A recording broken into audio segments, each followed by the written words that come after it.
नमस्कार मित्रों, स्वागत है आपका आपके अपने YouTube चैनल अतुलनीय भारत पर। आज हम आपको पन्नाधाय के स्वामी भक्ति के बारे में कुछ रोचक बातें बतलाएंगे।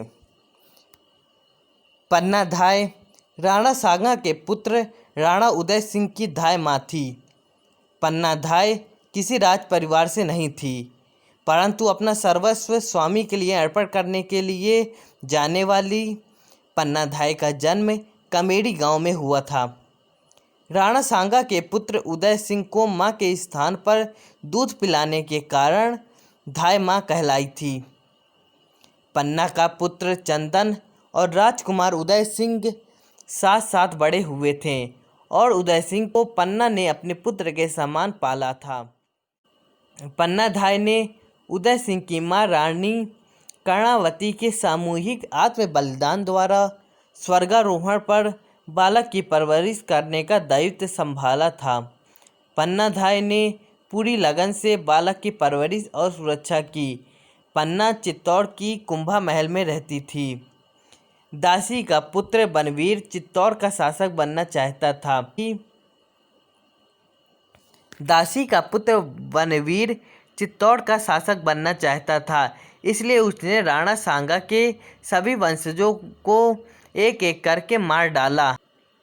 बनवीर एक रात महाराजा विक्रमादित्य की हत्या करके उदय सिंह को मारने के लिए उसके महल की ओर चल पड़ा। एक विश्वस्त सेवक के द्वारा पन्नाधाय को इसकी पूर्व सूचना मिल गई कि बनवीर उनकी तरफ आ रहा है। इसलिए पन्नाधाय राजवंश और अपने कर्तव्यों के प्रति सजग हो गई।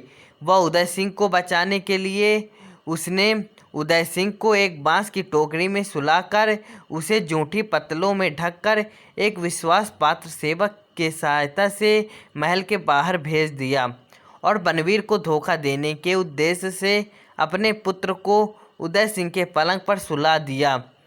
बनवीर रक्त रंजित तलवार लिए उदय सिंह के कक्ष में आया और उसके बारे में पूछा। पन्ना ने उदय सिंह के पलंग की ओर संकेत किया जिस पर उसका पुत्र सोया था।